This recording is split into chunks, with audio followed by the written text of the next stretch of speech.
Assalamualaikum warahmatullahi taala wabarakatuh. Salam sejahtera kepada seluruh sahabat Malaysian Respond.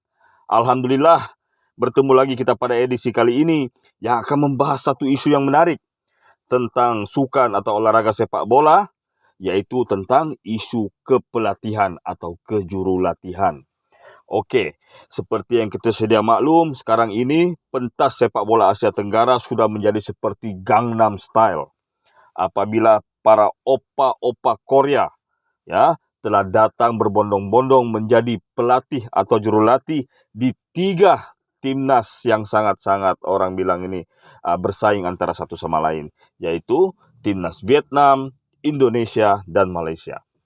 Park Hang-seo yang menjadi seorang pelatih yang lebih berpengalaman yang telah lebih dahulu datang ke Asia Tenggara melatih timnas Vietnam, diikuti oleh Shin Tae-yong yang baru-baru ini melatih timnas Indonesia, dan sekarang ini Malaysia menyusul pula dengan mengambil hikmat Kim Pan-gon. Okey, jadi saudara-saudara sekalian, dalam video kali ini apa yang mau kita bahas? Nah, kita sedia maklum, tahun 2022 merupakan tahun yang agak menarik untuk sepak bola Asia Tenggara, kerana ada 4 turnamen besar. Yang satu sudah berlalu, yaitu AFF 2020 pada 1 Januari sudah selesai. Kita sekarang ini ada AFF U23 yang sedang berlangsung di Kamboja. Dan kemudian kita akan ada SEA Games. Dan di penghujung tahun, sekali lagi AFF 2022 yang formatnya dijangka akan diubah sedikit kerana mungkin sudah tidak ada COVID. Amin. Okey, jadi saudara-saudara sekalian, untuk AFF U23 dan SEA Games kita tidak akan bahas kerana tidak adil disebabkan timnas Malaysia tidak menggunakan pelatih Kim Pan-gon. Mereka menggunakan pelatih Brad Maloney. Jadi untuk edisi kali ini kita lebih menjurus kepada pertarungan sengit di AFF 2022 nanti. Jadi saudara-saudara sekalian, dalam video kali ini kita akan melihat di antara 3 opa ini, siapakah di antara mereka yang rasa-rasanya akan lebih unggul berbanding yang lainnya. Okey, jadi ada 3 kriteria yang saya akan gunakan untuk menilai mereka. Pertama adalah pengalaman dan pencapaian. Kedua, strategi permainan tiap-tiap pelatih. Dan yang ketiga, hubungan di antara pelatih ini dengan asosiasi ataupun majikan yang menggajinya. Okey, jadi kita pergi kepada pelatih yang nomor 3 menurut saya. Ini merupakan penilaian pribadi ya, jadi tidak semestinya tepat. Kalau ada tambahan atau pembetulan, silakan tambah di ruangan komen. Okey, secara pribadi menurut saya jatuh kepada Kim Pan-gon. Kenapa? Adakah karena beliau baru? Tidak, saya sudah memperhitungkan itu. Tapi karena menurut saya dari segi pengalaman dan pencapaian, Kim Pan-gon agak kurang. Pengalaman beliau melatih timnas senior hanya membabitkan tim seperti tim Hong Kong. Okey, jadi Hong Kong merupakan sebuah negara yang terletak di Asia Timur. Tidak banyak turnamen.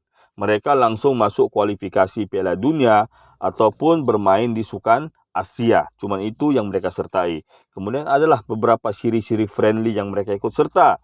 Dan salah satu pertimbangan yang dibuat oleh FAM untuk mengambil beliau mungkin disebabkan Hong Kong pada kala itu berjaya mengalahkan Malaysia pada satu laga uji coba di Bukit Jalil. Jadi dengan skor 2-0, mungkin FAM merasakan ya beliau ini layak untuk menjadi pelatih kita. Ini saya tidak tahulah, walau alam, tapi mungkin itu salah satunya. Jadi dari segi pengalaman dan pencapaian Kim Pan-gon agak kurang. Yang kedua, strategi. Apabila seorang pelatih banyak melatih tim yang agak tidak berapa kuat di regionalnya, maka sudah tentu strateginya lebih kepada strategi bertahan. Strategi bertahan ini saya rasa untuk pentas Asia Tenggara kurang sesuai. Kita lihat sendiri bagaimana Stephen Polking jurulatih Thailand, walaupun beliau sudah unggul, tapi saya rasa keunggulan Thailand sekarang ini bukan disebabkan pelatih, tapi karena asosiasinya yang bagus ya. Jadi apabila kita lihat di pentas Asia Tenggara, strategi bertahan agak kurang sesuai. Okey, yang ketiga tentang Kim Pan-gon adalah hubungan beliau dengan FAM. Di sinilah letaknya titik kelemahan yang utama. Kenapa? Karena kita sedia maklum, FAM sekarang ini bukan dikuasai oleh hierarki yang memegangnya, tetapi ada satu kuasa lain yang lebih berkuasa dari FAM itu sendiri untuk menentukan hala tuju sepak bola Malaysia. Hal ini tidak perlu saya bahas lebih lanjut, agak sensitif, takut ada yang marah. Jadi saya rasa saudara-saudara sudah tahu-tahu sendirilah pihak yang manakah yang saya maksudkan. Jadi nanti ini akan menghambat pembangunan sebuah tim. Kenapa? Karena satu, seleksi pemain. Tidak bebas untuk pelatih mengambil pemain yang dimaukannya. Kedua, nanti laga uji coba, pelatih tidak akan bebas memilih tim mana yang beliau mahukan, yang sesuai dengan kesesuaian timnya. Ketiga, nanti beberapa timing ataupun jadwal yang beliau mahukan mungkin tidak sesuai dengan keinginan sang penguasa yang menguasai FM. Oke, wallahualam. Oke, jadi 3 hambatan ini ya. 3 penilaian saya tadi, ketiga-tiganya kurang memihak kepada Kim Pan-gun. Yang kedua, menurut saya ya, walaupun 1 dan 2 ini hampir-hampir sama, tapi saya mengambil yang kedua ini karena kita lihat daripada faktor utamanya itu pengalaman. Yang kedua menurut saya adalah Park Hang-seo. Kenapa Park Hang-seo, saudara-saudara? Park Hang-seo pengalaman memang sudah cukup bagus. Beliau merupakan yang paling senior di antara ketiga-tiganya di pentas Asia Tenggara. Pencapaian pun bagus. Beliau sudah pernah meraih 2 kesuksesan. 3 ya, tapi 2 sudah ada gelar. Yang pertama, AFF Suzuki Cup 2018. Kemudian beliau sukses meraih medali emas SEA Games untuk timnas senior dan timnas U23. Nampak? Dan beliau menjadi satu-satunya pelatih yang sukses membawa sebuah tim Asia Tenggara masuk ke peringkat ketiga kualifikasi Piala Dunia menentang pasukan-pasukan delegasi Asia. Malah baru-baru ini walaupun Vietnam kalah di 5 atau 6 perlawanan awal, tapi di laga terakhir sukses membungkam China atau Tiongkok dengan skor 3-1. Jadi nampak satu tanda kejayaan.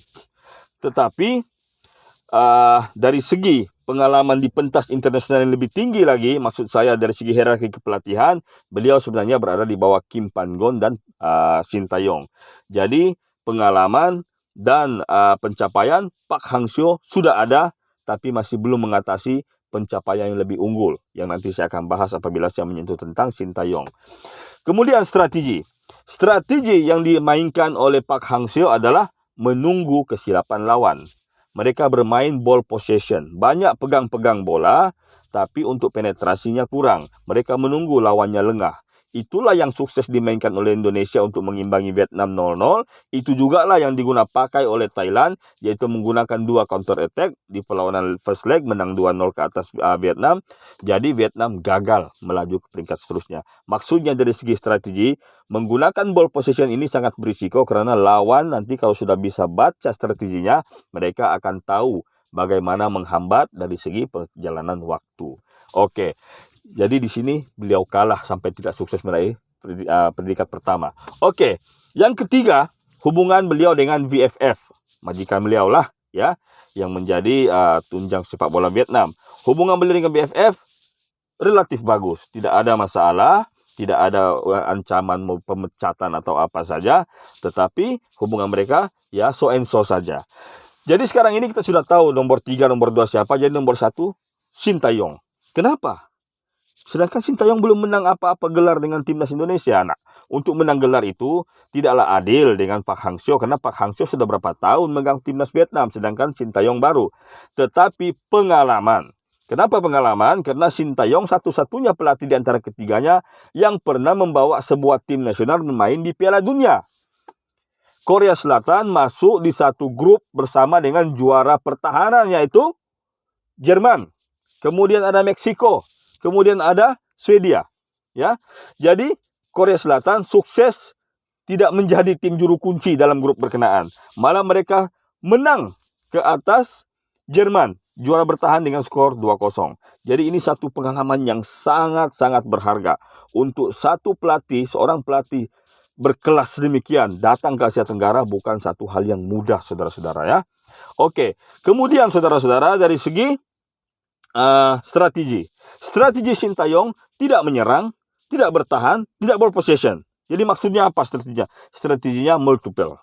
Multiple maksudnya pelbagai, beradaptasi, mengikut situasi tim. Terbukti semasa di Piala Dunia, terbukti semasa di AFF Suzuki Cup. Lawan Vietnam bertahan, lawan Malaysia menyerang, lawan Singapura mengimbang, lawan Thailand ya adalah strateginya berbeza. 2 laga, 1 kali dibantai, 1 kali bisa menahan imbang. Ini menunjukkan Sintayong bisa menggunakan pemain-pemain yang relatif muda untuk menjadi pemain yang boleh di-blend bersama. Oke, yang ketiga, hubungan di antara Sintayong dengan PSSI. Kita tahu ya, PSSI dari dulu bermasalah.